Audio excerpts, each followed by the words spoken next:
You are listening to WCJV Digital Broadcasting, Youngstown, New York.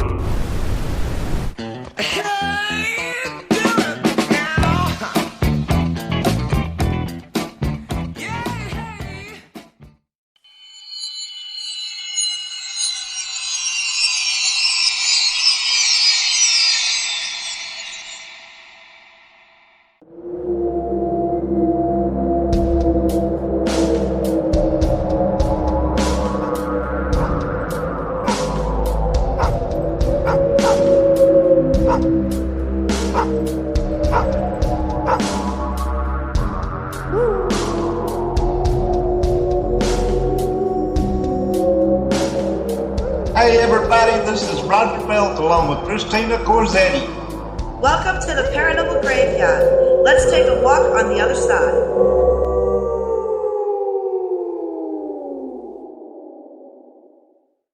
Hey everybody, this is Roger Belt along with Christina Corsetti, and we are bringing you the premiere of the Paranormal Graveyard on WCJV Digital Broadcasting out of Youngstown, New York. I want to thank Cindy Jean-Pierre for welcoming us on board tonight, and our premiere show is called Ghostships. Of course, I'm your host, Roger Belt, along with Christina Corsetti. Everybody is ready for this. Christina, if you would, bring us in Yes, I'm here. Hello, everybody. Welcome. Thank you for joining us. Ghost ships or phantom ships make up a big part of the seafaring lore that have been passed down by sailors and fishermen throughout the years. The ships are said to be spectral apparitions that materialize on the horizon before quickly disappearing, and they are believed to be a sign of bad things to come. The term is also used to describe abandoned vessels that are found adrift with no crew or passengers, often under frightening and mysterious circumstances. Whether real stories of these derelict ships or legends about phantom craft trawling the seas, the following are the most famous ghost ships that continue to provoke speculation and mystery in the nautical world. That's an awesome introduction. I love it. The first one we're going to talk about, you guys, is the SS Valencia. In 1906, 9 officers, 56 crew members, 108 passengers set sail on the 1,598-ton Valencia from San Francisco en route to Seattle. The weather became atrocious, visibility was nearly impossible, and the winds kicked in. After colliding with a reef near Vancouver Island, hysteria led to the flipping of lifeboats. 2 eventually capsized and 1 disappeared. These rescuers watched helplessly as the violent waves tore the Valencia apart. They also watched as countless people were swept into the sea and drowned. Some passengers and crew managed to climb high into the riggings. Some hung on for 2 days before the sea claimed them as well. All the women and children on board died, and the final death toll was recorded at 136. 27 years after the accident, one of the Valencia's lifeboats was found floating near the side of the wreck in surprisingly good condition. There have been countless reports of supernatural sightings since the disaster. As the city of Topeka headed toward Seattle, they met an outward-bound ship. They slowed to tell this ship the sad news of the wreck. Black smoke from the Topeka stack settled over the water in a dense cloud. As this cloud broke up, the people on the Topeka were horrified to see the familiar shape of a steamship. It was the Valencia. Ever since the wreck, seamen sailing past the west coast of Vancouver Island, where the Valencia broke apart, have reported seeing the form of a ghost ship. They describe seeing waves wash over the floundering ship with human forms clinging desperately to its rigging. Indians that have explored the caves in Pachina Bay report that they found a lifeboat with 8 skeletons in it in a large cave. It remains a mystery how this boat got in the cave, for a very large boulder blocks its entrance. This and the fact that there are dangerous waters at the cave's entrance has prevented the removal of this boat. One legend states fishermen in the area for years have reported seeing lifeboats moving across the water manned by skeletons. That's cool. Now, the thing about this one and I told you I was going to mention this, how in the world did this lifeboat get inside this cave? And I guess they were in there and they couldn't get out, so they just died. Pretty much. Um, who knows how they got in there? I mean, they could have been in there before the boulder blocked the entrance and then got stuck behind it. Well, yeah, they would have had to got in there, and then somehow that boulder fell or something, or dropped in front Exactly. of them or something and blocked it off. That's just really creepy, though. That'd be cool though to be on the ocean and see a lifeboat moving with manned by skeletons. That'd be really cool. Well, now if they were rowing the lifeboat, you dead skippy. Just saying. All right. Well, we have the Carol A. Deering. When commercial schooner, the Carol A. Deering was found in North Carolina in 1921, the entire crew was mysteriously missing. Just 1 month earlier, the ship had set sail from Virginia for Rio de Janeiro, Brazil, to deliver a cargo of coal. The ship reached its destination, but the events that took place after caused great speculation. Well, reportedly, the captain wasn't fond of his crew. The first mate made a public threat against the captain's life, which landed him in jail. He was eventually bailed out, and the men made amends, but it is set a negative tone for the trips home. The incident would also lead investigators to blame mutiny for the disappearance. Later that month, a lightship keeper spotted the Deering, reported that a man on board advised the anchors were lost. Due to broken radio, the lightship keeper was unable to report the incident, and then the ship reappeared weeks later. Rescuers noted that the log, navigation equipment, crew's personal effects, and 2 lifeboats were gone. Food was sitting mid-preparation in the galley.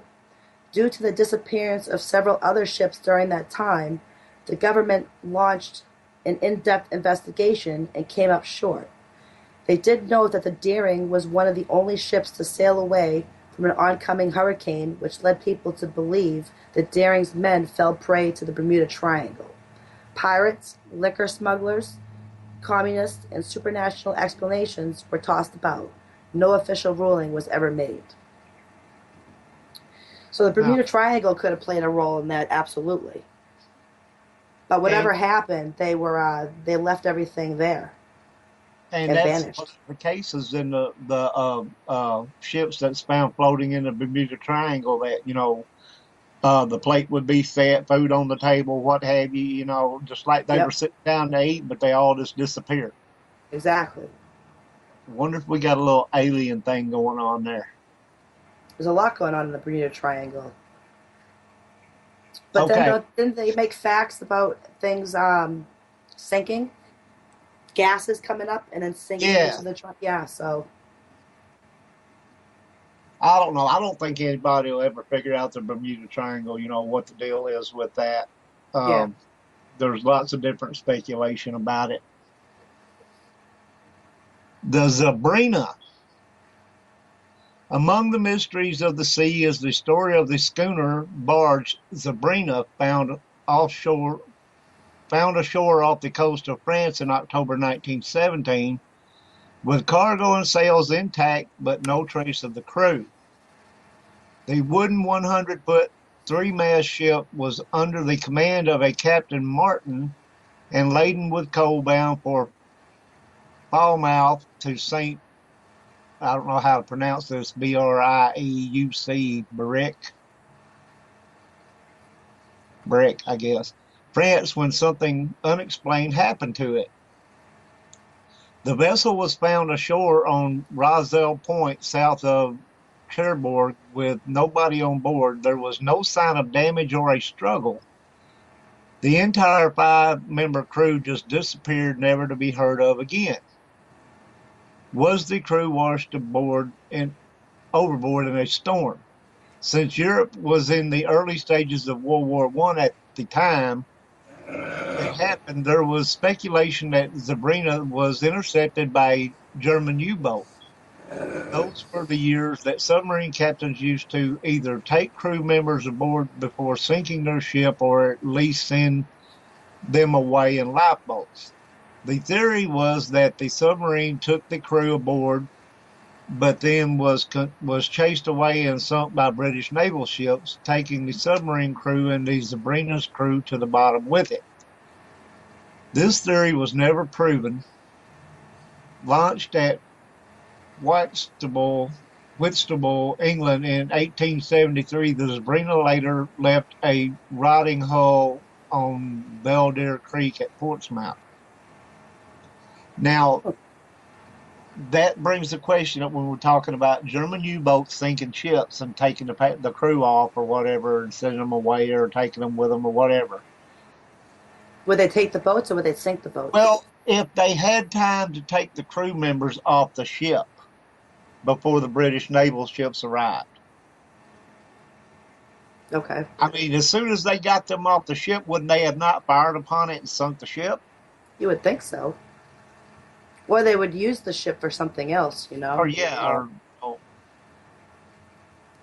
but then again, we're talking about a wooden sailing ship here. What would it be worth to them for anything? Okay, Yeah, exactly. they had a U-boat submarine. Just curious about that. Now, Yeah, absolutely. the one you're about to do, I have heard of. The Great Eastern. The Great Eastern was a haunted ship that was launched in 1985 and was said to be cursed. It dogged by misfortune from the beginning. Construction men fell to their death while working at deadly heights. Other gruesome accidents took the lives of other workers. Construction of such a massive ship, just someone small had to squeeze inside the narrow space between the double hulls. Young bash boys were hired to do this work. These boys spent 12 hours a day in the space between the hulls, and during the defying thunder of the riveters' hammers. After construction was completed, some of the men working as riveters could not be found.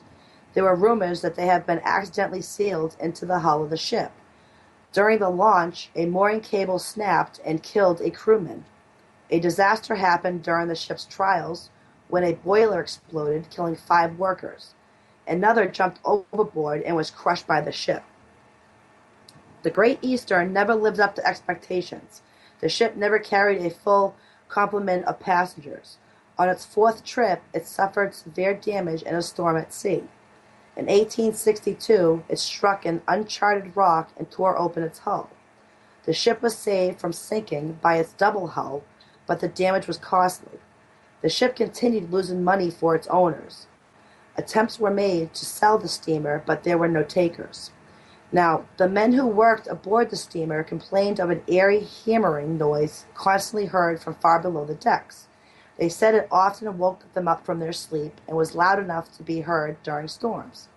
It was said to be made by the ghost of one of the souls left trapped between the hulls during construction. When the ship was dismantled for scrap, the skeletal remains of the riveters were found. This proved once and for all that they had indeed been sealed into the hull of the ship during construction and had starved to death. The rumors were true. Was this the cause of the ghostly noises heard on board? Basically, yes, it would be. They worked themselves into where they got stuck in there and they weren't able to get out, and they were calling for help and no one could hear it. You know, they could hear the noises, but they couldn't do anything about it. They pretty much made the ship around them, and they got stuck there, and they pretty much died. So you got to wonder, was it the spirits of these men that got sealed up in there that was causing all the bad luck, or very well could be.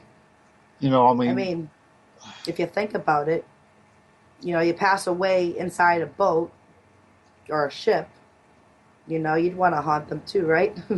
well, you're hammering and begging for help and nobody's listening. I'd be a little ticked off myself. But I don't think they could get to them. Well, they may not have heard them, but the fact of the matter, to them, they were beating and banging and hollering for help and nobody came. Yeah, exactly. So, yeah, that would tick me off a little bit if I was them. Oh, absolutely. Be like, Absolutely. okay, that's how you gonna be. Okay, I'll fix you. The Star of India. Now, as you know, Ghost Hunters, I think Ghost Adventures, all of them went on the Star of India, whatever at one time, I guess. I'm not sure. But anyway, the Star of India is the world's oldest active ship, built in 1863 in the Isle of Man. Now, nowadays, it resides in a maritime history museum in San Diego. Like many ships, the Star of India has had her share of misfortunes. Ghosts of several unfortunate sailors and passengers still haunt the decks and cabins. In 1884, a young stowaway by the name of John Campbell was discovered on the Star of India. Instead of throwing him overboard, they put him to work on the ship. One day, Campbell lost his footings high in the rigging and fell 100 feet to the deck, crushing both his legs. 3 days later, he died in agony and was buried at sea. His ghost is said to haunt the ship, and visitors sometimes report feeling a cold hand touching them whenever they are near the mast where Campbell fell. Sometimes the smell of fresh baked bread seems to come from the ship's galley, though the stove has been cold for many years. Even when the ship sits still in the water, pots and pans above the stove have been seen to move. There is a chain locker located toward the bow of the ship. The heavy anchor chain goes below the deck into a dark storage area. Once there was a Chinese crewman who was in the locker when he shouldn't have been. The other sailors were preparing to start a sea voyage and were raising the anchor and stowing the anchor chain. They didn't know that their crewmate was in the chain locker below. As the noisy machinery fed the iron anchor chain and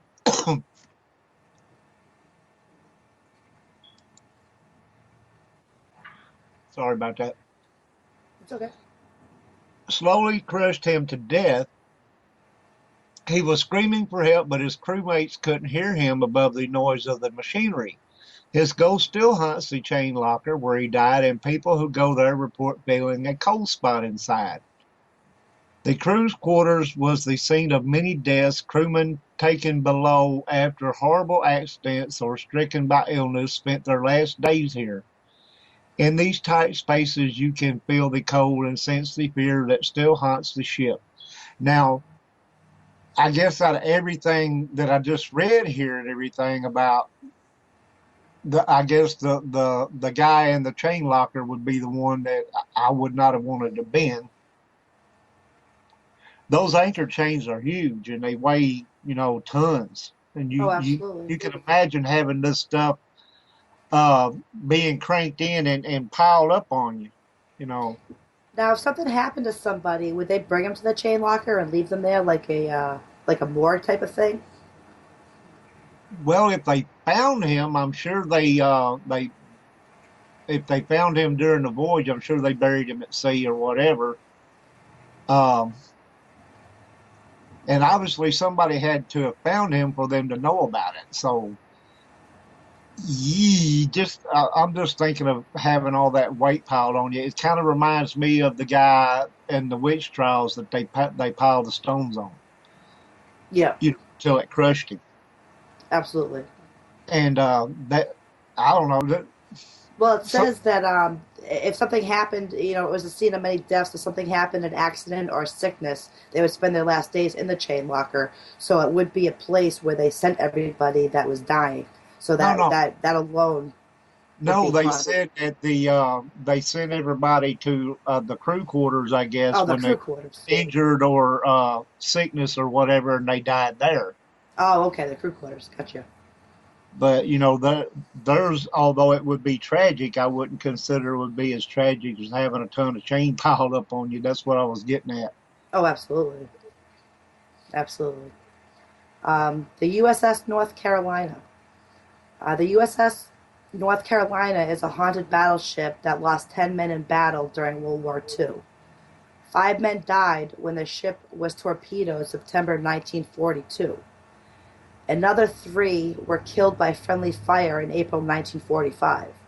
The remaining 2 died in separate incidents. Today, the USS North Carolina is still haunted by at least 2 of the dead sailors. One is good, but one is evil. One likes to rattle things, cut off lights, slam the doors, move things around the room. The other is cold and much more wicked. When he is near, the temperature in the rooms drop and you can see your own breath. He has chased people and even yelled at them. A ghostly young blonde man has been seen in the passageways. Another spirit peers out of the portholes occasionally. One has even hitched a ride with an unsuspecting guest. Hatches and doors open and close themselves. Televisions and lights turn on themselves, on and off. Things move by themselves in front of witnesses, and they don't hesitate to make themselves known by talking or even yelling. And of course, there are cold spots, footsteps, and other eerie experiences. Well, one night a watchman was fixing a power box below deck when he felt a gust of cold air and the hand on his shoulder.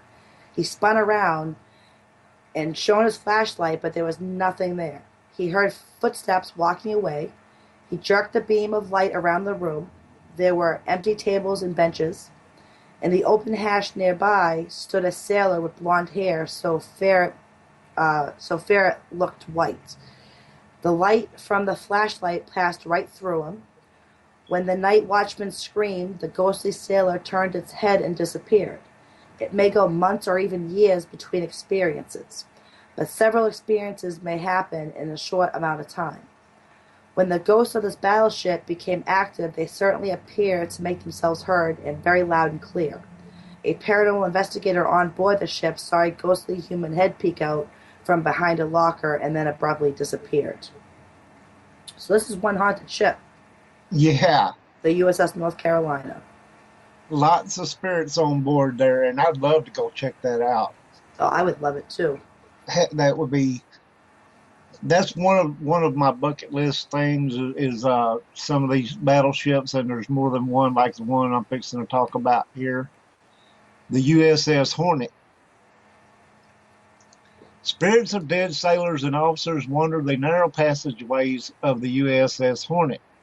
Doors open and close on their own, objects move across the floor and fall off shelves, and sounds from the past echo through the stairwells.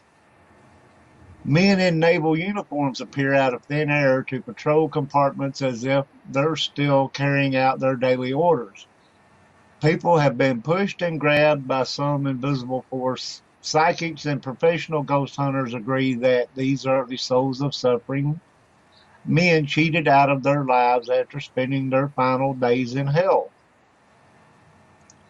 An aircraft carrier is one of the most dangerous places in the world to work.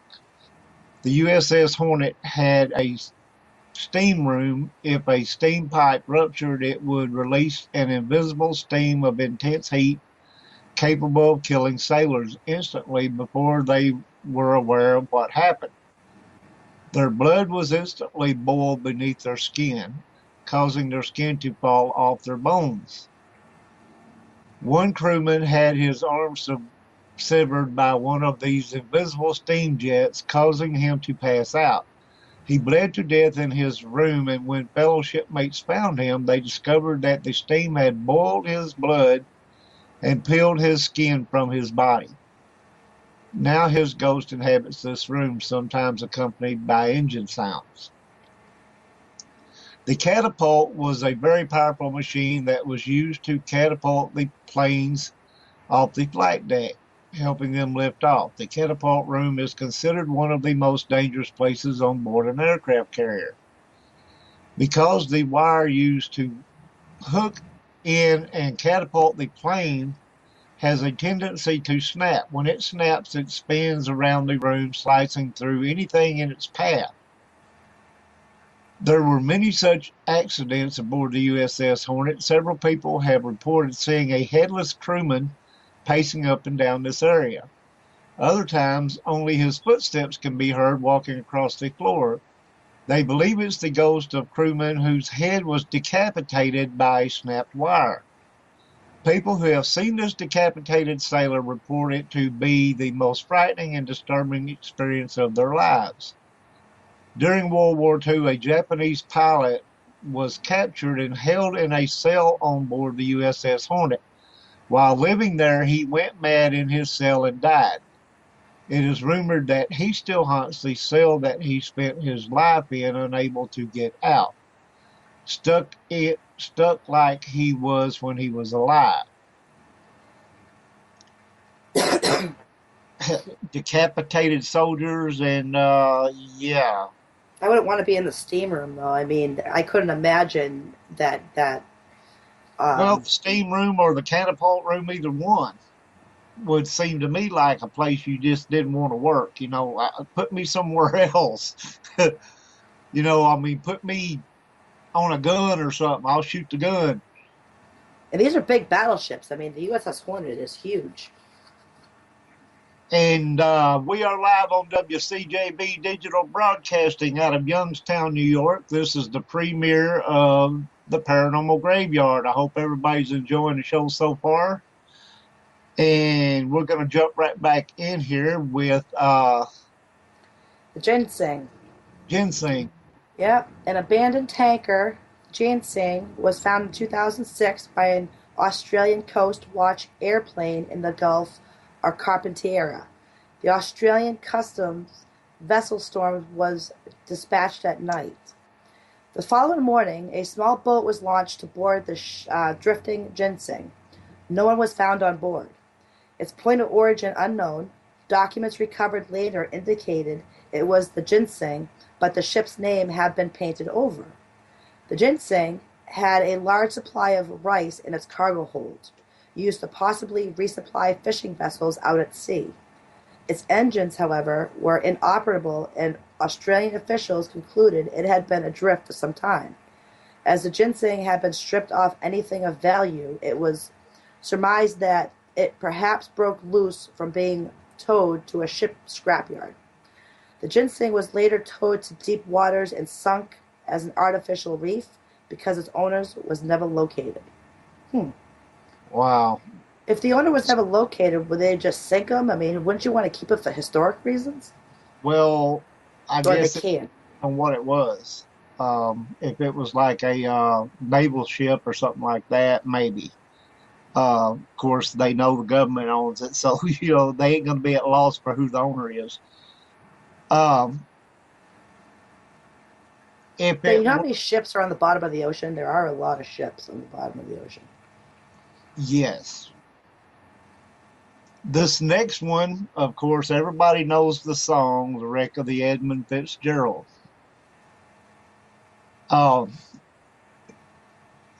It has been almost 40 years since the iron ore freighter SS Edmund Fitzgerald, the largest ship on the Great Lakes in the 1970s, gave up its battle against ferocious seas and slipped beneath Lake Superior.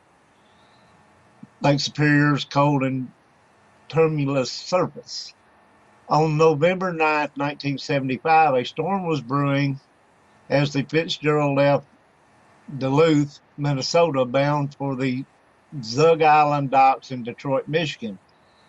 But without today's more precise GPS tracking system, she was unable to pinpoint her position, which put her in harm's way. The freighter Arthur M. Anderson was 15 miles behind her when the two crews radioed each other about the brutal gale force winds. Within minutes, the captain of the Fitzgerald, Ernest McSorley, radioed that his ship was damaged and had a list it was taking on water. McSorley requested the Anderson be its radio eyes for the rest of the trip to Whitefish Bay. The last radio communication from the Fitzgerald came at 7:10 p.m., just 9 miles short of safety, McSorley stated. One of the worst seas I have ever seen. We are holding our own. 5 minutes later, Anderson's radar lost the Fitzgerald. All of the 29 crew members perished when the Edmund Fitzgerald went down. No remains were ever recovered. Rogue waves, or what are known as Three Sisters, which are huge 90-foot plus waves, sunk the Fitzgerald. 10 years after the Fitzgerald sank, it was spotted once more on Lake Superior by a commercial vessel.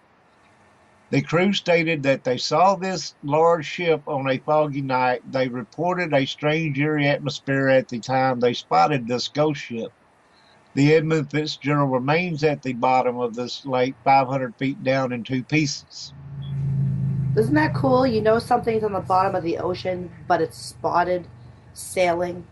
You know what I mean? In a foggy weather. I That's what think a what lot of they these ghost said ships is that are. they took the plaque down there and they put it on the ship as like a memorial.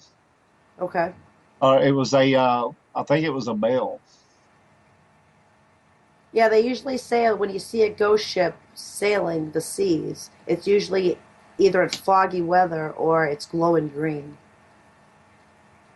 which is really cool. I like to see one. The SS Tennessee.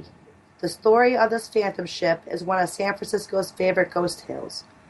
The SS Tennessee, a steamship, late one foggy night in 1853, got caught in the Golden Gate Strait deadly current and ran aground on its rocks. Fortunately, 550 passengers and 14 chests of gold made it ashore safely before the Tennessee was torn apart. The spot where it went down was named Tennessee Cove in honor of the lost ship. Ever since it went down, the SS Tennessee has been seen on foggy nights at the bay. After the Golden Gate Bridge was built in 1937, many credible witnesses stated to report seeing this phantom ship as they stood on the bridge. Some reported hearing screams in the mist. Sailors under the bridge also reported seeing the phantom's SS Tennessee. This ship is most often seen on dark, fog-laden nights. Once the ship is spotted, it then immediately disappears. Many witnesses state that they were confounded by its appearance because it's obviously a vessel from another era in history. One well-known encounter took place in November of 1942 as a destroyer, the USS Kennison, passed under the Golden Gate Bridge. The crew spotted the outmoded ship. They passed by so close that they were able to see that the Tennessee's decks were unnamed. One crew member spotted the steamer's name written on her side. These witnesses knew that they had seen the ship in its wake, but their ship's radar at the time registered nothing.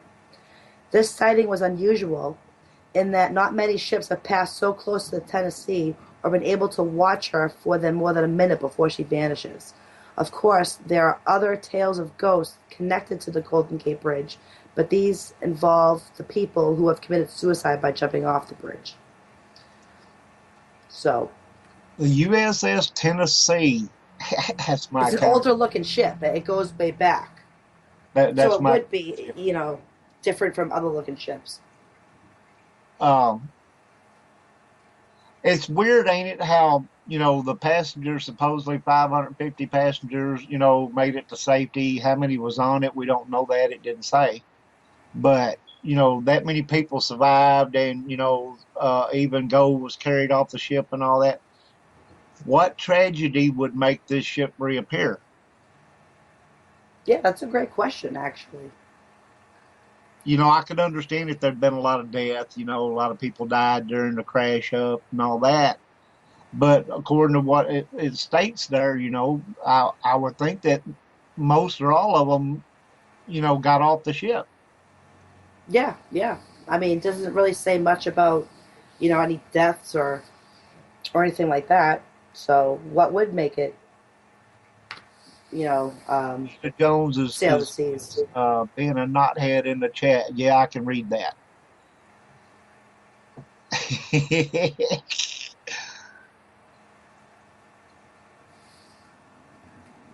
Okay.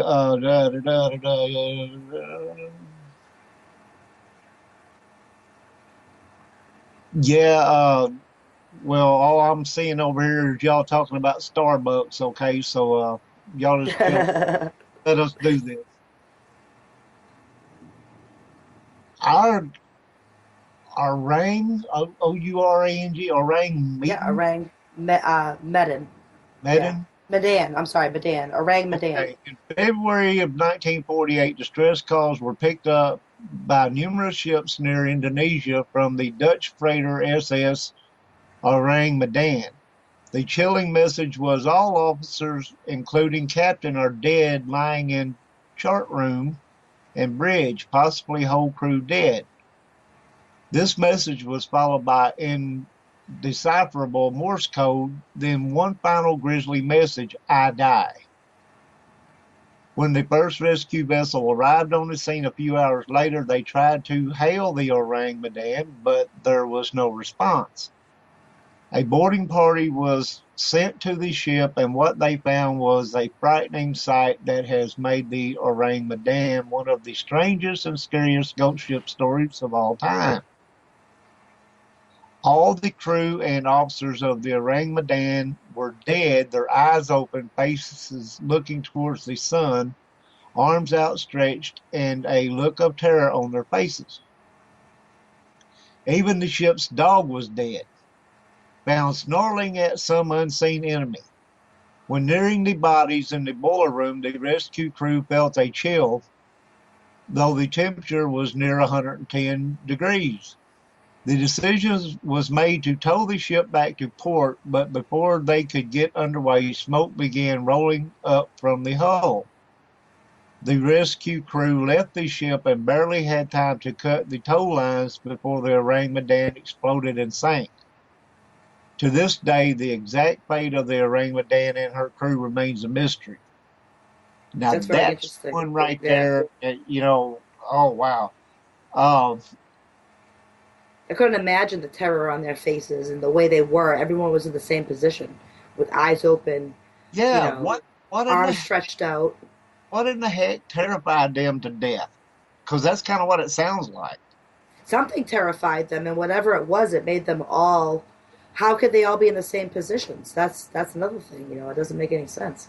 What about the guy that left the last message? Gave the last message, "I die." You know what?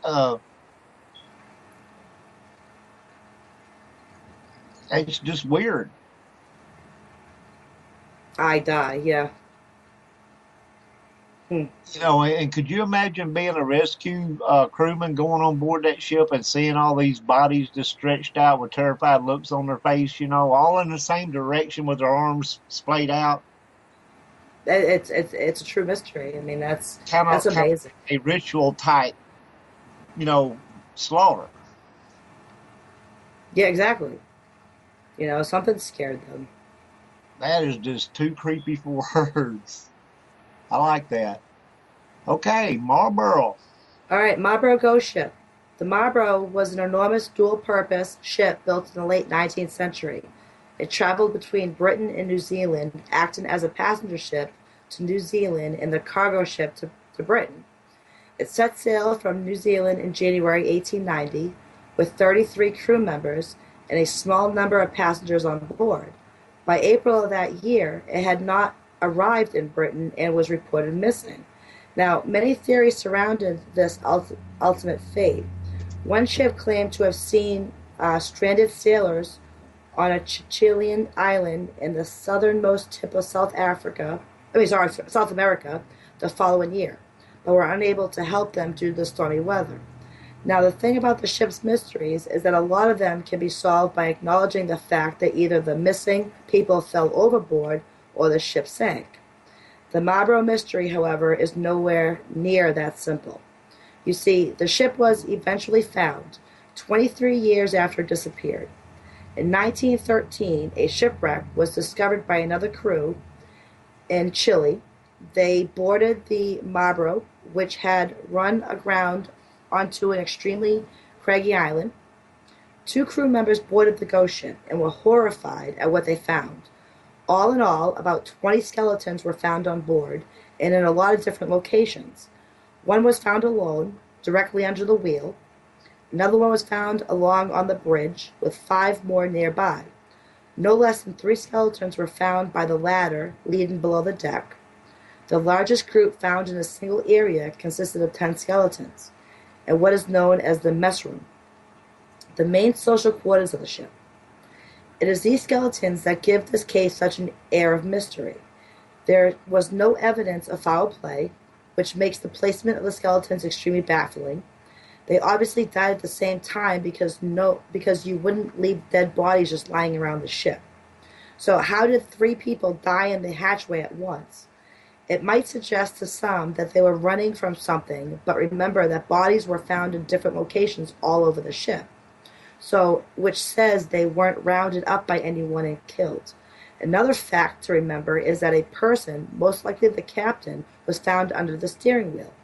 Steering really wouldn't be a high priority if your crew was being killed. And apart from the fact that no damage to the bodies was reported, the captain had his sword right by him. Why wasn't this used and then later looted? Why wasn't anything looted? And if the ship had simply run aground, anyone would have gotten off. Mabro Glasgow could be read on the ships. So according to the reports, we seem to know for sure that this ship had missing for 23 years, but that's all we really know. Curiously, of the several crews that claimed to found the Mabro, none have reported its location specifically enough for it to be found by modern crews. So they do make good points in that. Yeah. And it's kind of a little bit like the last story where, you don't know what happened. If there was no damage, there's no saber wounds, there's no gunshot wounds, there's no Nothing's knife, missing. Yeah. they just die. And they all had to die at once because, like I said, you wouldn't leave dead bodies lying around the ship. Exactly. Um, the way that I'm looking at this is something had to have happened like all of a sudden and massively. You know what I mean? Yeah. So that nobody had time to make a report. Nobody had time to fight whatever it was. It's just like I don't know, how would you explain it? Like just like whatever happened, it happened to everybody all at once. Yeah, it happened all at once and it happened quick and freaking spontaneous. And nothing happened to the ship, Right. and you have skeletons all over the place in different locations. It's not like, some were, killed at different times, so it's very wild what happens out in the ocean. It's ones like these that are trippy, that make you think about it. Like, wonder what the hell happened. Wonder what could cause this kind of massive death all at one time fast enough that nobody could make a report, nobody could, fight it off. It's like they died wherever they were. And there's no damage to the ship, so it couldn't have been an explosion. Yeah, and the captain obviously was steering the ship whenever he was struck down. So he's lying right underneath the steering wheel. Yeah. These other 3 were obviously preparing to go down the hatch or whatever, and they were struck. And then the ones in the mess hall area or whatever, it's like whatever it was consumed that whole ship and just took them out. What could possibly take them out if it wasn't, if it's not an explosion, like a fire, like, it doesn't make any sense. Like, what out there could take all of them out at the same time? That's a great question. That's the question, and that's the one that we can't figure out an answer to. Dina, quit spanking your grandkids. We're trying to do a show. That's nice. I like that. Platte River Death Ship. That sounds good. Along the banks of the Platte River in Wyoming, a legend has been passed on since the mid-1800s. A legend of a spectral nature. Several witnesses have claimed to see a phantom ship on the Platte River. They say that an eerie mist will begin to form on the river, and slowly the mist will form a bank of fog that only covers a small area. Out of the fog will then emerge a sailing ship from days gone by, appearing gray and unnatural, manned by phantom sailors. This vessel has become known as the Death Ship. The ship got its ominous name not from the ghosts that man it, but the fact that it brings an omen of death to someone known to the person who witnesses its appearance. The first reported sighting in 1862 was by a trapper by the name of Leon Weber, who saw the phantom ship. As he got a clear view of the top deck, he saw the body of his fiancée lying on a piling on the deck. That same day, his fiancée passed away. 25 years after the Weber sighting, a cattleman was working a herd along the Platte River when he saw an unusual fog, and a ship crewed by ghosts emerged. The ship seemed to shimmer as it moved through the mist. On the deck of the ship, what appeared to be the spectral form of his wife was laid out as if sleeping. That same day, his wife died. The last reported sighting was in 1903. A man who lived along the Platte River was trimming and removing trees in his yard one fall day. He too saw the phantom ship appear in a sudden fog. Again, it appeared to be manned by a crew of ghosts, and laying on the deck of the ship was a good friend of his, and of course his friend passed away that day.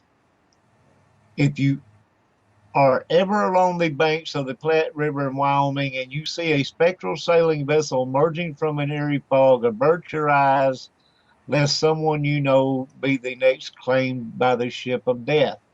I like that. That's a creepy one. Now, are they Now, saying they're seeing their loved ones on this ship and then they die? yes, That's what they're saying. They're saying yeah. that they see on this They see phantom the ship. loved one or friend or whoever on the That's ship as wild. if they're sleeping, laid out, and then Huh. that same day that person would die. So I'm telling you folks, not only am I not going to Wyoming, but I'm not going anywhere near the Platte River. Absolutely. Just saying, you know. Uh, I wonder what it would be like to see a phantom ship with actual phantom man, my crew on it. ghost. Yeah, yeah. I think would it have a glow? I think it would have a glow. Well, it said it shimmered. That's creepy. All It right, we said have it, the it said yep. the ship seemed to shimmer as it moved through the mist. Yeah, and it comes out through the fog. It comes right Yeah, out it comes from out under the ocean, comes out and on, and then there it goes. comes out of the fog bank, and you see your a friend or a loved one or somebody laid out on there like they're sleeping, and that person will die that day. Definitely Now, first. superstitions and everything is one thing, but do you want to risk? I mean, as much as you might want to see that ship and And the it happened ghost, three times. is it worth taking that chance? That's what I'm saying. But I don't think you could help it if you're on the river, and you know Well, what I if mean. you saw a ship starting to come out of a fog bank and everything, that's when I'd be turning the other daggum way. I wouldn't want to see, might be That's me. funny. Just saying. But that was a good one. Yeah, That's that was funny. definitely a creeper. All right, we Okay. have the USS Constellation. The USS Constellation is very last all-ship warships to be built by the United States Navy. She is also the first Navy ship to bear the name Constellation, but she earned the nickname Yankee Racehorse because she was capable of cruising at 14 knots. As with any ship of war, many men met their untimely end on board, and many hauntings have occurred since. Many have smelt the strong odor of gunpowder, heard unearthly noises, and seen ghostly lights and many apparitions. One such apparition appears in the form of a iridescent mass. This apparition is thought to be Neil Harvey, and he is mostly spotted on the Orlop deck. 1799, Neil was court-martialed for being a coward after he had left his gunning station during a battle with the French. Another apparition to be seen on board is that of Captain Thomas Truxton. Captain Truxton is mostly active on the forecastle deck. Captain Truxton was also the first commander of the USS Constellation from 1798 to 1801. A watchman for the ship named Carl Hansen has appeared in several areas of the ship. Apparently, he's still guarding her. Carl was a former sailor himself, and his night watchman duties ended in 1965. He had been seen playing cards and have appeared to many, including a priest in solid form. Yet another apparition to appear here is that of an 11-year-old boy. The young sailor boy was the assistant to a Navy surgeon between the years of 1820 and 1822. The boy was murdered by 2 other sailors on the orlop deck. Lastly, the spirit of another sailor haunts the ship. Apparently, this young man hung himself on the board, and he is mostly seen on the gun and forecastle decks. So there was a lot going on there, with a lot being seen. So you have death, and then you see their apparitions. Well, in the night watchman or whatever, was he like a? Did it say that he was a member of the ship's crew before? I guess it was. Well, he was a former sailor himself. Whether it was on this ship or not, I'm not sure.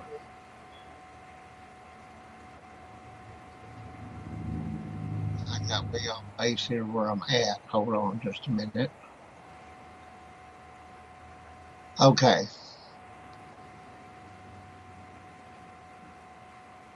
SS Kamloops. The shipwreck of the SS Kamloops in Lake Superior is shrouded in mystery. It was thought that there were no survivors, but 6 months later, bodies were found on a nearby island. Apparently, survivors of the shipwreck had starved to death waiting for rescue, even though nobody was looking for them. Divers tell stories of a body that is still trapped in the engine room of the shipwreck. The story goes that a freshwater lake at the depth there are no fish to eat the remains, and the temperature is so low all year round a body won't decompose. Also, it is too dangerous to recover a body trapped that far down, so the unfortunate crewman nicknamed Whitey, or Grandpa by locals, just floats there in the engine room perfectly preserved. Divers who have been down to the wreck have reported strange encounters such as being followed by the body or being surprised suddenly by the body floating towards them.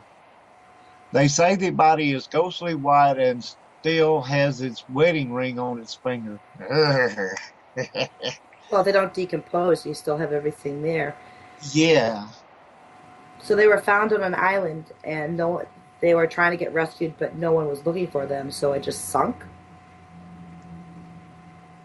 Well, I wonder why they're saying it's too dangerous to try to rescue the body from the ship. You know, I mean, or are they afraid that if they take it out of there as it goes up the top, it's going to disintegrate, or what? I mean, this is an old ship. You can't even find a picture of the SS Kamloops. It is a drawing picture. That's how old this ship is. Okay. That one's pretty long. We're coming up on our 1 hour break. So having said this, it's just a little bit early. Go for it. But we are live on WCJV Digital Broadcasting out of Youngstown, New York. And we are about to take about a 4 or 5 minute break here. I want to thank everybody for coming in and listening, and everybody in the chat room there. We appreciate it all, you guys, very, very much. Yes, we do. And we will be back in about 4 or 5 minutes, so don't nobody leave. You are listening to WCJV Digital Broadcasting, Youngstown, New York.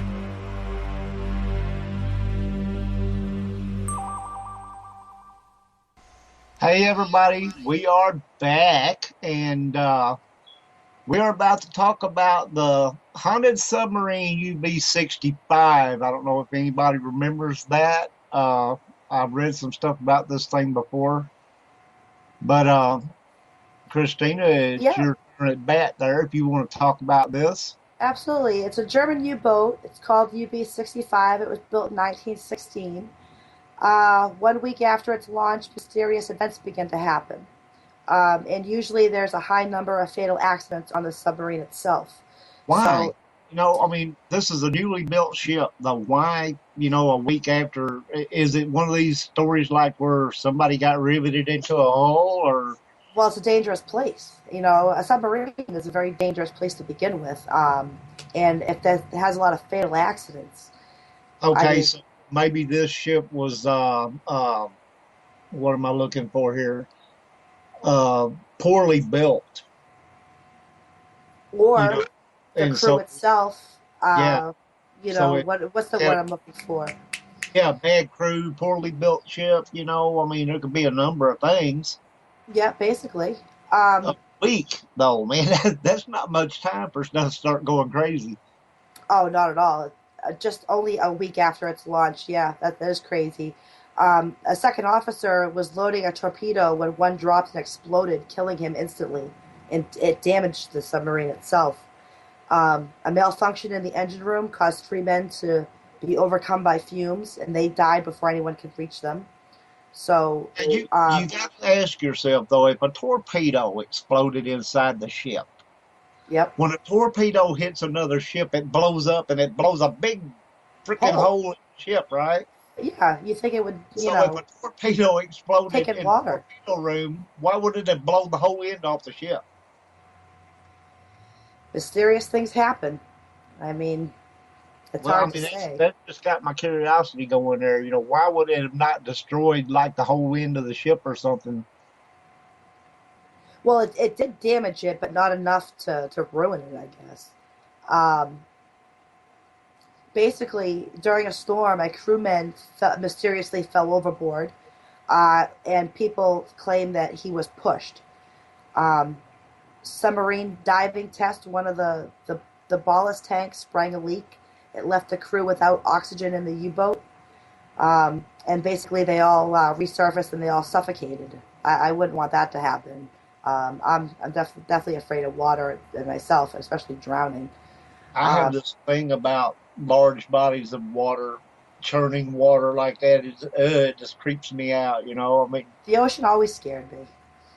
well, it don't have to be an ocean; it can be a river. Just the churning water. If you're talking about a big river like the Mississippi or something, because if Submarines don't go in the river, though. you're out in the middle of this thing, are you going to make it to freaking shore somewhere?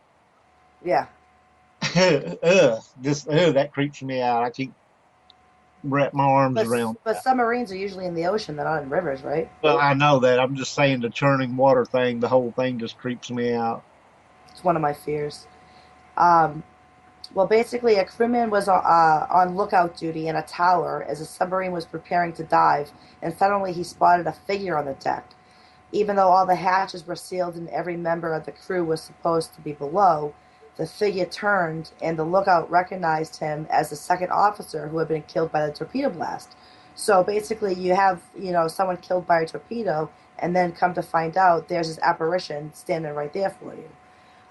The ghostly figure seemed to shout out a warning. The lookout, terrified, yells alert the UB-65 captain, who also witnessed the ghost before it disappeared.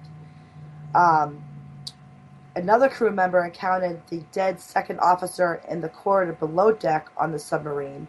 Again, the ghost seemed to be trying to communicate with the crewmen before it vanished. So here you have an apparition that's trying to communicate with these people, Right. and they don't know why. Well, come to Okay. find Well, out, when he appeared to the lookout or whatever, did anything happen? It doesn't say anything happened or whatever, that he was trying to warn them about. well, it does tell you actually. I know the story quite well. It does tell you what he was trying to warn them about, um, and we'll definitely get to that. Um, the this U boat has a reputation for being haunted, and many men refuse to work on the boat itself. Another ghostly incident: the torpedo gunner went insane, shouting that the ghost tormented him at night and would not leave him alone. In a fit of madness, he jumped overboard and his body was never recovered. Um, basically a German naval command was forced to investigate the reported hauntings and asked the priest to perform an exorcism. Now That seemed to do the trick. that's I pretty mean, crazy. Whenever your ship's in so bad a shape, you got to bring a priest on board to do exorcism. not even a week on being on the water. That's crazy. Exactly. I mean, You know? hey, we've been sailing for a week now. We need to get a priest in here. There's some crazy stuff going on. Where did the priest come from? He must have been on board to begin with, right? They didn't just ship him in, did they? Okay, now on your ships, don't you have a chaplain on the ship? You know what? That's a great question. So why wouldn't you have a chaplain on a submarine? Well, any priest can perform an exorcism, correct? Well, I don't know about that. Yeah, I would assume so. I mean, I mean, they're not. I think you have to be trained in exorcism and all that stuff. I But there was mean, one on the ship, not just so. any old priest. I don't think knows all that, but I mean, do they really bring priests on missions with them? So why would the priest be there in the first place? That kind of raises a question, doesn't it? yeah, it does actually. Hey, if any of you guys in chat have any questions about any of this stuff, feel free to let us know. And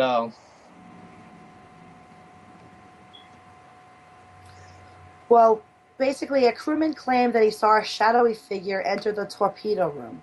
Okay, and the crewman ran into the torpedo room and came face to face with the ghost of the second officer who was originally killed by the explosion in that room.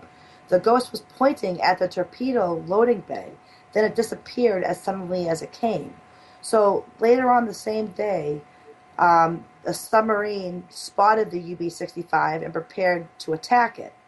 The American commander ordered several sailors to check through the periscope to make sure that he had the right number when suddenly the UB-65 exploded without being fired upon.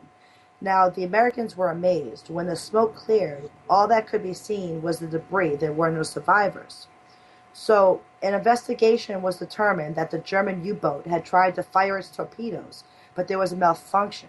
The torpedoes were activated but not launched, and they exploded inside the submarine, killing the entire German crew on board. So basically, that ghost or that commander there that originally blew himself up, he was yeah, trying to warn them about this was going to happen, and he kept pointing to that room and pointing to it. And he kept trying to warn them, but they didn't understand what he was trying to say, and everyone ended up dying on board because of the explosion. So ghosts do warn of a pending danger. Basically, that right. is. This isn't the first story where I've heard of ghosts trying to warn people of upcoming catastrophes and stuff like that. Well, here you are talking about a U-boat that's been on the water for a week. Then some guy dies on it, blows himself up, and then he's right there trying to tell them, "Oh, this is going to happen to you." It's like Right. he already knew it was going to happen before it happened. How did he know that? Because he's what, dead and on the other side?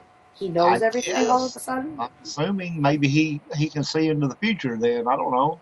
You know what I mean? That's a great I mean, mystery. and you don't know what spirits can and can't do. We don't know. Nobody does. Absolutely. So And not everyone's the same. So, can they know what's going to happen in the future? Why not? oh, of course. They're not like us anymore. So yeah, they probably know things that we only wish we knew. Yeah, when you cross over to the other side, you know. But I can't imagine him crossing over. I mean, he just exploded, and then he's trying to communicate. I just think that's wild. I think that's good for him. Oh Him yeah, trying to. But go ahead. the Cas 2. The mystery behind the catamaran known as the Cas 2 remains unexplained, though investigators have attempted to piece together the events leading up to the ship's discovery in 2007. The Cas was found drifting off the coast of Australia, and three men crew was nowhere to be found. The table was set with food, and here we go again with that. Yeah. Set with food waiting to be eaten. A laptop was turned on and fully functional. The CAS radio and GPS were operational, and the life jackets were still on board. It was truly a ghostly scene. How This is a many small boat. times? The Cas 2 is a very, very small boat. How many times have we mentioned about in the Bermuda Triangle ships being floating out on the water, and Coast Guard or whoever would come up on them, and there wouldn't be a crew on board. The table set like they were just fixing to eat and everything, and poof, they're gone. Exactly. It happens a lot more than one thinks. And You and you know, know that this had to have happened not long before they found it, because a laptop's battery would run down. oh, absolutely. And you're only talking So about 3 men. That's how small the ship was. yeah, we're talking about a 3 or 4 hour incident before it was found. You know, why Battery would they life just get on a up and leave? laptop is roughly 3 to 4 hours. So Now, is this area around the Bermuda Triangle? I'm not sure exactly what the Bermuda well, Triangle. it didn't say. It says Australia. So Yeah. no, I don't think so. But I'm just trying to bring together the whole thing about the table being set, everything, just like they were just getting ready to sit down and eat or whatever, and something mysterious happens and poof, they're gone. Hmm. It says when police boarded the Cats 2 on the evening of April 20th off the northern Australian coast, they felt as if they had stepped into the twilight zone. The Cas was completely soulless. It's amazing. Soulless. Well, I mean, you can look at that in two different aspects. Are we talking soulless as in no crew on board, or are we talking soulless as in their spirits are there, but there's just no soul in it? I mean, I would take that as just not around, like disappeared, vanished, not a thing in sight. well, I'm just, I'm trying to look at it from different aspects, because it is kind of a double. That's the way I look at it, though. But It says after extensive investigation, officials concluded that while fishing, one man fell overboard, and in an attempt to rescue him, the others met the same fate. None of them good swimmers, and the sea's extremely choppy. They were never found. Uh, I don't see two people putting themselves at risk of falling over the rail trying to rescue the one person. What I see is somebody trying to find a rope or some kind of something they can throw out there. and how So could they that's all. sit there and say that someone fell overboard? How would they know? Well, if they know enough about sailing a ship to, to navigate it and do all this stuff, wouldn't they know how to have a one of those buoy things on board with a rope on it they could throw out, or you know what I'm talking about, I know right? exactly. Yeah. So Okay. basically, the investigation led to them just going overboard. It just seems a little weird to me. The last moments of the men were recorded by James on the morning of April 15th, which is said to be shortly before their vanishing. The video shows Derek commandeering the vessel. Peter is seen fishing off the Cas 2 in a very relaxed manner. From the video, the investigators noted that the engines were not running and that a long rope was trailing behind the boat. Another interesting fact is that James' sunglasses and shirt are not seen in the location where they were found. Okay, wait, where they were found. Now back up here to where it says they were never found. Hmm. A little bit of contradiction going on in there. But that's what it says. Yeah, I'm looking at this. They had from the video. The investigators noted, so they must have video. With this information, the investigators were able to understand the approximate location the men were in when they ran into trouble. The coroner ruled out foul play, but was not able to determine what actually happened to the bodies. All you can do is assume is that they went overboard and they ended up drowning, and you're not going to find a body in the ocean after that point. I On would it, imagine. so where he's saying here is another interesting fact is that the sunglasses and shirt are not seen in the location where they were found. Is he talking about where the ship was found or where the bodies were found? Because if that's true, it's contradicting. Well, the bodies weren't found, right? Yeah, and then here, the coroner's saying he can't determine what actually happened to the bodies.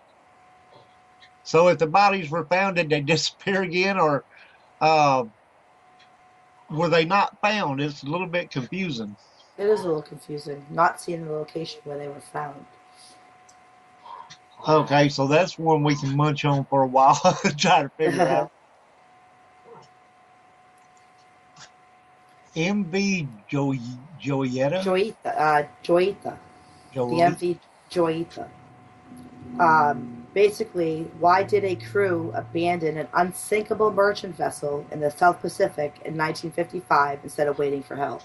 So it's unsinkable. Okay, Um, so we talking about a Titanic-like vehicle?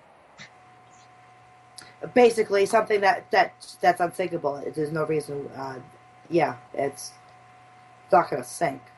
But then the Titanic sank, didn't it? Because that was unsinkable too. Well, in the morning hours of October 3rd, 1955, a merchant vessel named the MV Joita set sail from Apia, which is the capital city of Samoa. The boat was taking 25 passengers and 4 tons of various cargo on a 2-day, 270-mile trip across the South Pacific Ocean to the Toluca Islands. The vessel had problems from the start. Here we go. It was actually supposed to have left port the previous day, but was delayed due to the port engine clutch failing. When she finally did leave the next day, it was only with one engine. So that alone right there, they're setting sail with only one engine. Well, Right. And they didn't have, apparently, they didn't have a mechanic on board. nope. Was not So, very smart. I'm sorry, but if I had one engine working before I left there, I think I would want to have a mechanic Oh, in case absolutely. something happened to the other one. I mean, Yeah, I mean, that's just common sense, right? yeah, fix one of them, get us out of here. Just saying. Well, on October 6th, the port that was supposed to have received the Joyita reported that the ship had not yet arrived. Since no distress signals were received, authorities assumed the worst and launched a massive search for the vessel and her passengers. But by October 12th, no signs of the boat or her crew had been sighted. From the outside, it was clear that something had gone very wrong. For starters, many of the boat's windows were smashed, and a makeshift awning cover had been put up over the deckhouse. There was also a large hole in the ship's superstructure, which had caused the lower deck to become completely flooded. So this is how they found the ship, huh? So, well, they would have had to have hit something or been hit by something, or maybe they went too near a underwater boulder or something and they scraped it or something. Well, I don't know, but And then all the windows were smashed in the boat. yeah, why is that? They I would don't know. mad and go breaking out all the windows and Well, although the ship was found damaged and tilting to one side, the hull was completely fine, meaning that the ship was totally seaworthy. Most of the flooding was due to the ship being and floating in the ocean for so long. The ship's odd angle was a result of the water that had come on board for the last few weeks. To make this makes fact that the lifeboat and, and dinghy were deployed not only strange but completely irrational on the part of the ship's passenger and crew. What's even more perplexing is that none of the 4 auxiliary crafts were ever spotted. Inside the vessel, auxiliary crafts. Which auxiliary craft? that would be The would that be the lifeboats. lifeboats? Yeah. So they didn't find the lifeboat. They didn't find anything. Yeah, why The did they dinghies were not know deployed. the Basically, lifeboat? they went out. Okay, so we've got smashed out windows, a makeshift awning, a hole in the side of the ship, and the ship's got water, taking on water, but they didn't launch the lifeboats. That's all They straight. didn't. Yeah, they didn't launch the lifeboats, and they couldn't find them either. Oh, they did launch the lifeboats. They No, just they didn't. They weren't deployed. Oh, okay. That's what I was saying. Why wouldn't they Yeah, have? but it says the perplexing is that none of the four auxiliary crafts were ever spotted. Auxiliary crafts. I wonder, that can't be the lifeboats if they weren't deployed.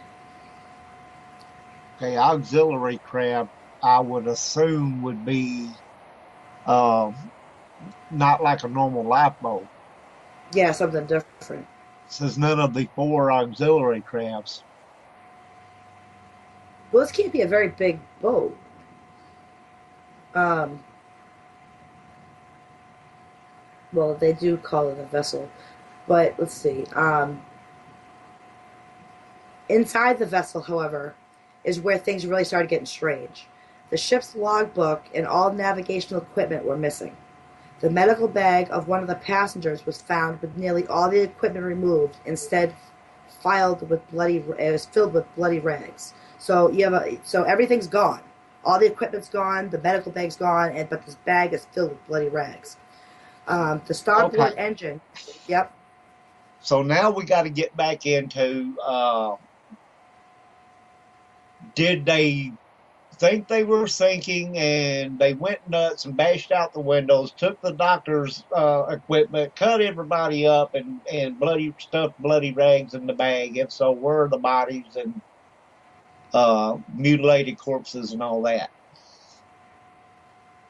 Well, you got to also remember it's an unsinkable ship. So, um, if you are on an unsinkable ship, you wouldn't worry about sinking, right? Well, that's true, but maybe to them they wasn't thinking about, well, it's unsinkable. Maybe they're thinking, shit, we're sinking. We gotta, we're all gonna die here, Yeah. and they're gonna go ballistic. Start acting nuts. Well, the starboard engine was covered with mattresses, which was either as a result of the worst attempt ever to plug a leak or the aftermath of an incredible game of mattress jousting. that, that Basically, just the engine was covered with mattresses. That's a good one. Some speculate that the captain died, which prompted everyone to panic and flee. Others believe that the crew happened upon Japanese fishing boats engaged in illegal acts. Mutiny is the most current theory, suggesting that the crew took over when the captains tried to press on after flooding and water pump failure started to overwhelm the vessel. They most likely abandoned ship to the stormy Pacific Ocean. Passenger and crew were never found again. Now then again, you brought up earlier that the lifeboats were not deployed. No. So where do they So go? yeah, so if You're not these going to jump in the people Pacific Ocean and abandoned start ship into swimming. the stormy Pacific Ocean, does that mean they try to swim? That'd be crazy. That's suicide. Oh, this is just weird. Well, after being repaired and auctioned off to a new owner in 1956, the ship proceeded to run around twice during the next 3 years. So not only they fixed it up, they repaired it, and then they set sail again. And it ran Okay? aground 3 times. Yeah, mechanical malfunction would be the third and final I'm so straw. sorry. The Joita reputation as an unlucky ship potential death trap had made her unwanted and unloved. She was scrapped for parts and eventually purchased by British author Robert Mahogam, who used the ship for inspiration while writing the Joita mystery in 1962. Man, that's got a lot of weird stuff in it. I mean, explain the bashed-in windows. For what purpose would that serve? I don't know. You know, I And can obviously, understand. they were bleeding. They were all bleeding on board. Obviously, I can understand them making an awning if the sun was really hot. And they were trying to uh, keep reasonably cool. And then, if the lifeboats was not deployed, Why? Well, yeah, where were they they would have to disappeared to? swim away from the ship if they. And all the medical stuff was missing. All the Yeah, medical why? and Why and the? and navigation. Yeah, why all that? I don't know. That's That's why. just a really weird whole deal there. A lot of crazy stuff happens out there. That's why one of the things I don't like the ocean. I had a lot of bad experiences in the ocean, and it just scares me. Okay, folks, we are live on WCJV Digital Broadcasting out of Youngstown, New York. Aha, Dita knows that from you. Hope y'all have enjoyed this so far. Thanks everybody for participating. We appreciate it much. Hey, William. Now, the Octavius. The Octavius. In 1761, a sailing ship named the Octavius departed London bound for China. Having safely arrived at her destination about a year later, damn, that's a long time. Yeah, it is. She departed China in 1762 and headed towards the Arctic. This is the last her crew is heard from ever again. It was assumed she had been overtaken by the Arctic and was lost along with her crew. Another Titanic deal. Did she strike an iceberg? Well, you are. You ever see those boats out there, and they're basically sailing in ice. They're actually cracking the ice as they go along. Yeah, but they're made to do that. Yeah. Is that one of these deals? Not all ships are made to do that. Okay. Icebreaker ships are made for that. They have, like, I guess, like a really thick, like a wedge shape, Yeah, to to cut it as it goes. yeah, where they can break through the ice as they go. Okay. Although it is more legend than fact, the Octavius remains one of the most famous of all ghost ship stories. The tale of the doomed ship picks back up October 11, 1775. A whaling ship called the Herald stumbled across the Octavius floating aimlessly off the coast of Greenland. So there it is, just floating aimlessly. Yeah, when the ship answered no hails, the crew sent a boarding party. Much to their surprise, on the Octavius, they discovered the bodies of the crew and passengers all frozen solid below decks. Frozen solid as if trying to escape the cold. The crew found the ship's captain still sitting at his desk. He was midway through finishing a log entry from November 11, 1762, 13 years earlier. Huh. Now, did he Wait a minute. 13 years earlier, he was midway. Yeah. So he had been out there for 13 years frozen. Yeah, that's what before they found him. In mid-log there or something. They're just frozen for 13 years. No one found him, huh? That's why. But it's doable. That's a doable thing. I mean, you're going out of the Arctic and not expecting He's sitting here writing out the ship's log, and he just frozen mid-log, or something. He's just sitting there with his pencil and a pen in his hand. Yeah. That would be creepy as hell. I'd love to be on there with a camera. Finding everyone frozen solid. Yeah, be able to get that on film, Huh. Then again, did they take the bodies and give them a decent burial? Did they leave them frozen in there? What'd they do? You got me. What can you do? I mean, I would think you'd take them back home with you. Have a proper burial. So their families could give them a proper burial or something. Yeah. Not going to leave them there, I hope. In his cabin, there was also a dead woman, a dead boy covered with a blanket, and a dead sailor with a tinderbox. The boarding party took only the captain's log before leaving the vessel because they were unwilling to search it. The ship with her crew and cargo had been adrift for almost a decade and a half. How can a ship drift for a decade and a half without being seen? There had to be other ships in that area, that went through that area.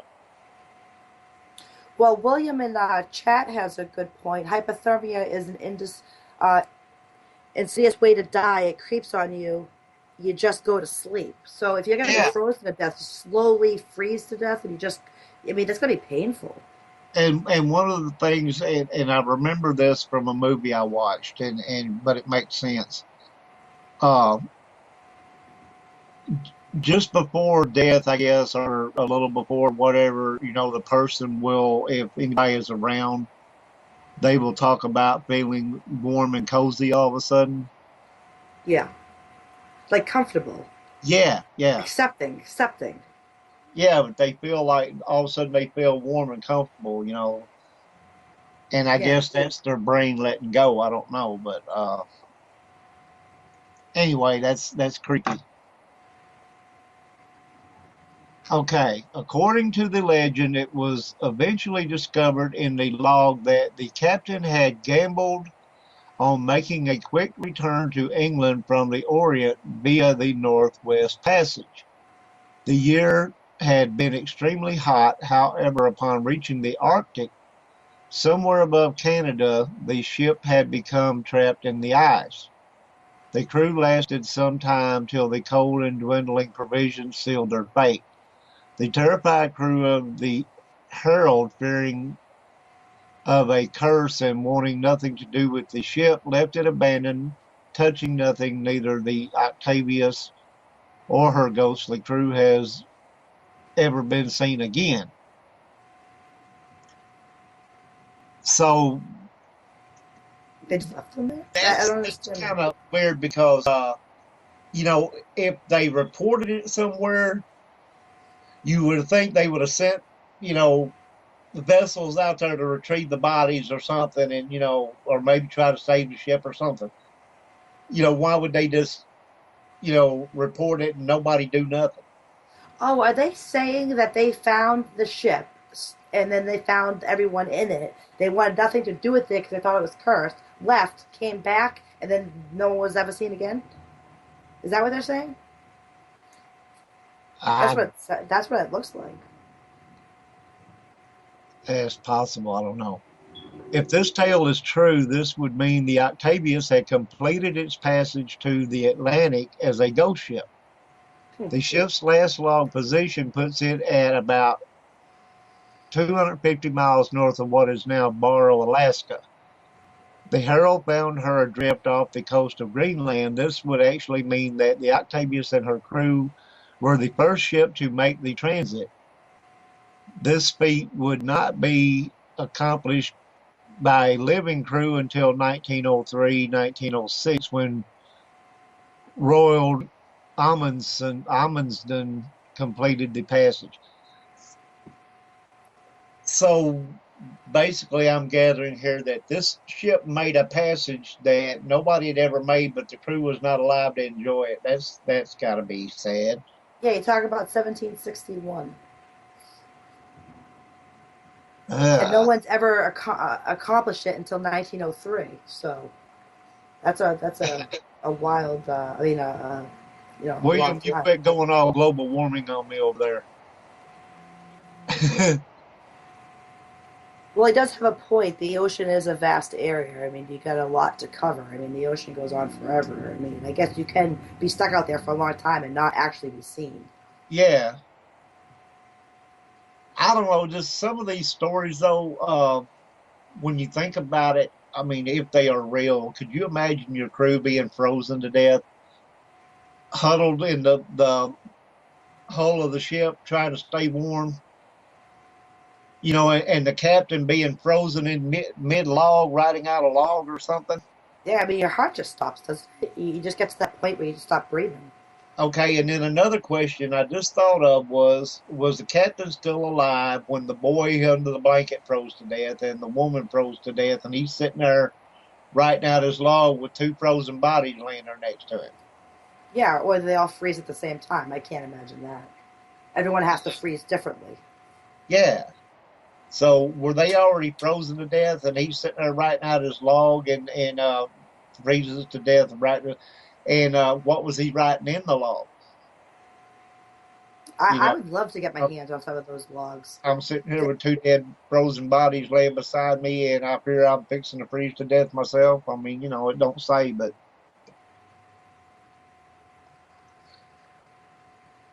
Well, we have superstition is a powerful emotion fueled by fear. Yep, yep, yep.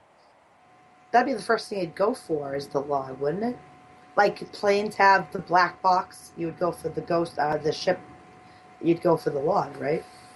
I guess. I mean, and that's the first thing usually whenever people board an abandoned ship or whatever, they'll read the ship's log and try to figure out what happened, where the crew went, et cetera, et cetera. Hmm. So why would these people that found the ship not read the ship's log that the frozen captain was writing and comment on it? Absolutely. It's all valuable information. All right, well, we have the Bellamica, a classy style schooner, unlike any seen in Italy before, was found off the coast of the island of Sardinia with no crew on board. It seemed like a repeat of the Mary Celeste, but this is no seemingly mythical tale from ages past.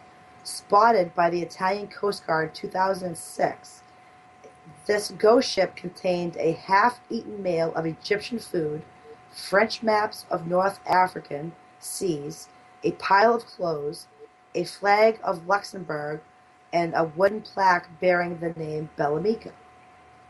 So you're talking about an Italian ship having all this stuff in it: Egyptian food, French maps, Right. African We're maps. talking about a ship that in some sort of way is representing like four different countries. Yeah, that's kind of wild itself. Yeah. Well, Italian authorities found that the ship has never been registered in any country. Because the ship was misidentified as an antique in the press, a tsunami of public interest surrounded the case, but it was soon revealed to be a modern yacht belonging to a Luxembourg man who likely didn't register it for tax evasion purposes. So basically, they found this ship with nobody on board. Okay, Just so then you disappeared. got to ask yourself though, if this was a yacht belonging to some rich dude from wherever over there, why would he be eating Egyptian food with a pile of and French Maps stuff of and, North and, and Africa yeah, seas. and maps of Africa or whatever? It's just weird. And that's the thing about a lot of these stories though is some not necessarily what it says happened, but some of the stuff that they found was weird. Oh, absolutely. High aim six. Now, this is a small boat, too. This is a very small boat. Murder, mutiny, and rotting fish. Now there's a combination for you people. Anybody wants some murder, mutiny, and rotten fish? Mhm. It's what's for dinner. The story of the High Aim Six is a strange one. This Taiwanese ship was found drifting in Australian waters without its crew in 2003, though plenty of fuel and provisions remained on board, along with the crew's personal belongings and a hold full of stinky seafood. So we have a ship floating around with no crew and a hull full of stinky seafood. Uh, And all the belongings. yeah, and all their belongings are there. Um, Plenty of fuel and all that stuff. Plenty of provisions to carry on. Why did they leave? Where did they go? Why did they leave the stinky seafood? Why would you? I don't understand. It's wild. It's just A wild. forensic examination could find no sign of a struggle, and a search of 7,300 nautical miles turned up no clues. But 10 days after the ship was discovered, calls were still being made from Indonesia on the cell phone of the ship's missing engineer. Huh. The So only that's crew member ever tracked down claimed that the captain and engineer were murdered and the crew headed back to their homes, but no reason was ever given. Okay, headed back to their homes. How the hell did they do that? I know, right? That's a good point. How do they head back to the homes if they're in this boat? And you think about it, if their homes were like, if depending on who all the crew were, different denominations of people, how many lifeboats have you got, right? Because you got one going toward Indonesia, one going towards Thailand, one going towards, to take each one back toward their home. Yeah, that's crazy. I think they find odd and bizarre things in these ships. Yes, they do. Anyway,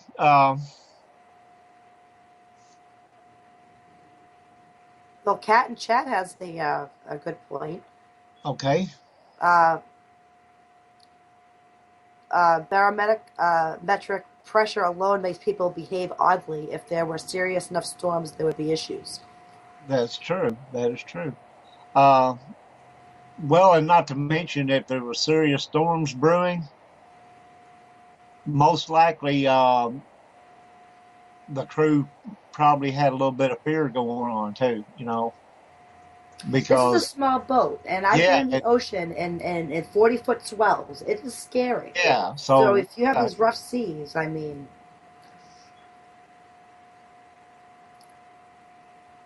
okay,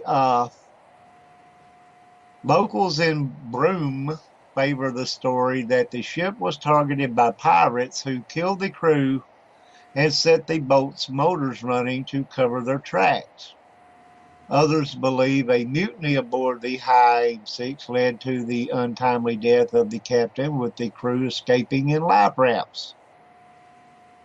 I don't think you can have life rafts on such a small boat. Well, I guess you could, but the High Aim 6, I've seen pictures of it. It's such a small. It's like the Kaz too. It's just so tiny. Like a little yacht or something. Yeah, not even. I mean, it's really tiny. I Okay. don't even know where you could even put a life raft. And that's what I'm saying. A lot of things about some of these stories don't make sense to you. How could they get on lifeboats if there weren't any? Hmm. And I'm sure they probably had at least one or two, maybe, Oh, because you or something. pile Yeah. boats up. You've seen them pile them in like See, the when you back. think of life rafts, thinking the Titanic with the big boats. Yeah, These are probably blow up little rafts. You know what I mean? yeah. There you go. That's what I was Yeah. trying to think of. Was the little blow up rafts or something?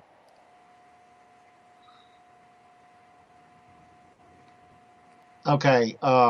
While speculation has flourished, facts have been few and far between. The only thing that is now certain is that the Haim 6 will be junked and taken to Broome Tip.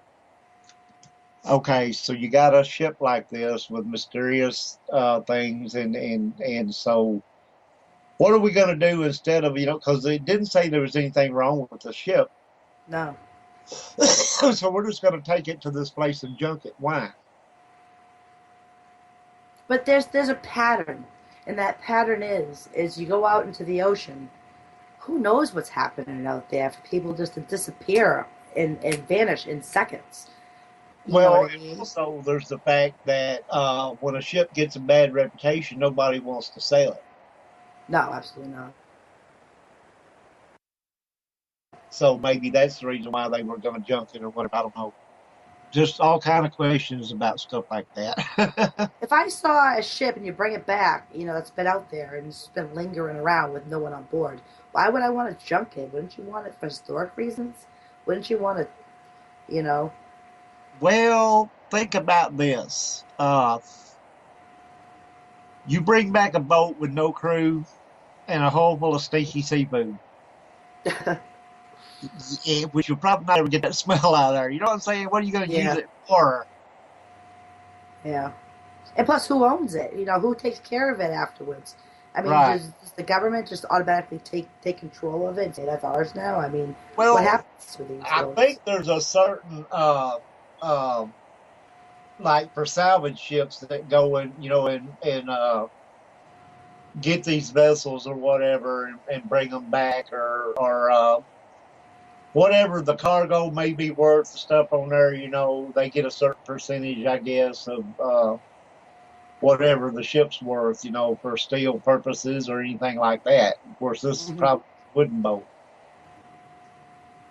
If it's a little small boat like that, I don't think it's probably not steel. No, Maybe. it's just it's odd. I mean, to be such a small boat, it's just someone's boat that they took out. It's The not like a heirs big, get the huge ship, ship. Cat said it's private. If it's Yeah, it's private. private. Exactly. Okay, well, we don't know if this was private. It was hauling stinky seafood. It was probably some kind of business ship of some sort. Oh, Cat and Chat says their heirs get the ship if it's Yeah, private. It comes becomes part of the part of the estate. estate. Okay. So, and that's possible, but if it was used as a business ship hauling seafood from one place to another or whatever, something like that, it would probably go back to whoever was still there running that business, I would think. Yeah, would you really want to go back out on a boat that people disappeared from, not That's knowing what I'm why? saying. That's the thing about it is if they get a bad reputation, nobody wants to get on them Yeah, anymore. exactly. You All right, we have Okay. go ahead. Eliza Banks. Yep, the Eliza Battle. It was launched in 1852 in Indiana. The Eliza Battle was a luxury wooden hulled paddle steamer, regularly entertaining presidents and VIPs. Disaster struck on a cold night in February 1858 when the steamer navigated the Tombigbee. A fire started on cotton bales on the main deck and soon spread out of control. The strong winds helped the fire spread quickly over the upper deck. So out of control, the Eliza Battle drifted downstream, coming to a rest at Kemp's Landing. Now, men died in efforts to save their loved ones, and women died in their efforts to save their children. Fortunately, there were few aboard this ill-fated final trip of the Eliza Battle. Estimated 100 people on board. 26 souls were lost, mainly attributed to death by exposure. The ship sank in 28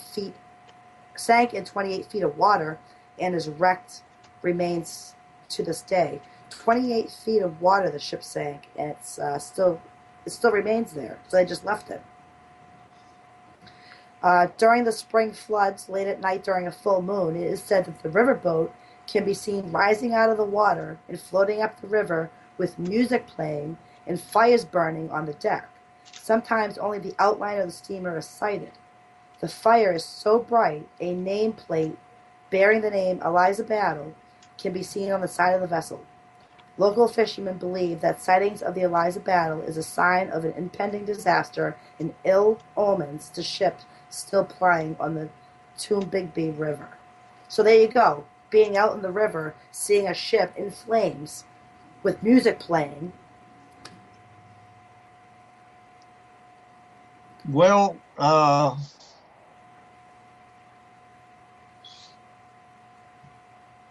did I get? I done got way off base again. Dang it! I do that when I try to. Oh, that's okay. But this is one of those stories that you see it comes out of under the ocean. You see it come out from underneath, coming on top of the ocean, flaming with flames and music playing.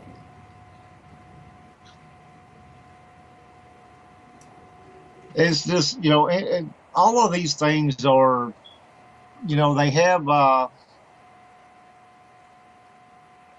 questions, and some of those questions you just can't seem to find a logical answer for. Yeah. But it happens. I mean, look how many there are. And I always thought the pedal boats were like really cool anyway, and then when you um actually I saw a picture of one that somebody found where I guess when they got ready to remove it from business or whatever, they pushed it up a channel into a channel off the river, and it's just sitting there, Hmm. and it looks really cool. But If I'm in an area and I find an abandoned boat, wouldn't you want to go play in it?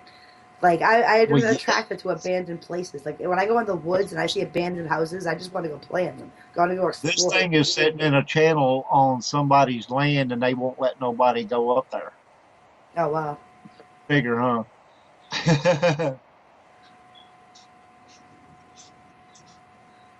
Anyway, we got time for about one more really quick here. Hopefully, yeah, okay. Lady Lovey Bond. February 13th, 1748, celebrating his marriage, Simon Reed took his new bride Annette aboard his ship, the Lady Lovey Bond, for a cruise to Portugal. At the time, it was considered bad luck to bring a woman on board. Unbeknownst to Reed, his first mate, John Rivers, was in love with the captain's wife. That would figure. And paced the deck in an uncomfortable rage, overcome with jealousy. He attacked the helmsman with a belaying pin, killing him instantly. Rivers took the wheel and steered the Lovey Bond towards the notorious Goodwin Sands. All souls were lost, and the subsequent inquiry ruled a verdict of misadventure. Now, there's two things wrong with that. He brought a woman on board. That's bad luck, they say, on sailing vessels. I've heard that for years on a lot of different stories. Okay. But he also brought a woman on board that his first mate was in love with. Yeah. Bad juju here, you know? I mean, just saying. Bad juju. Don't do that. Don't ever do that. 50 years later to the day, two separate ships witnessed a phantom ship sailing the Goodwin Sands on February 13th, 1848. Local fishermen saw a vessel wreck on the area, and lifeboats were sent out to investigate, with no sign of ship on the sands being found. In 1948, the ghost of Lovey Bond was seen again by Captain Bull Prestwick and was described as looking real but having an eerie green glow. Yeah, see, there's the glow. Have an eerie green glow, right? I think William is asking what year. It started in 1748, it originally started, and then 50 years later, it was seen again in 1848. In 1848, and then it was seen again in 1948 with an eerie green glow. Yeah, and then we have to wait to 2048 to see the next sighting. Yeah, and I can't get over the eerie green glow. If I see a ship wrecked with an eerie green glow, I'm gonna think either aliens are on there, or or it's kind of like one of those Scooby-Doo episodes. Anyway, the last time it was seen by Captain Bull Prestwick, it had an eerie green glow. Unfortunately, you will have to wait until February 13th, 2048 for the next sighting, as she is said to appear only once every 50 years. That's interesting. Yeah. Don't forget to mark your calendar. The Goodwin Sands are England's most fertile grounds for ghost ships, and are also the location of the legendary island of Lomea. The Lady Lovibond shares the area with two other phantom vessels, a liner called the SS Montrose and the Shrewsbury, a man of war. Those are old ships. You can't find pictures of those. They're all drawings. That's how old you're talking. Okay. So you guys mark your calendar 50 years from now, in February 13th of 2048, y'all can go see it again. Y'all can go see the reappearance of the Lovey Bond in all her green glory. That's awesome. Hey, it's been a great show, you guys. We appreciate you very much. We need to wind this thing down. I want to thank everybody in chat and everyone listening. We thank you very much. Thank you. I hope you guys enjoyed it. You can reach Christina Corsetti on Facebook, Haunted Salem page. It's got some awesome stuff on it. Go check that out. Yep, absolutely. You can reach me on Facebook, Half Past Dead Paranormal Investigations, and some other pages, Half Past Dead Paranormal Radio and Roundtable and stuff like that. But we had a ball. Next week, I have an interview with Michelle Fitzpatrick, and I don't think I'm going to be able to do it here because her Skype doesn't work well, she says. So I may go ahead and just do that one on YouTube like I planned. You guys can all come there for that one. But then again, on the 25th, we will be back. Yes, we will.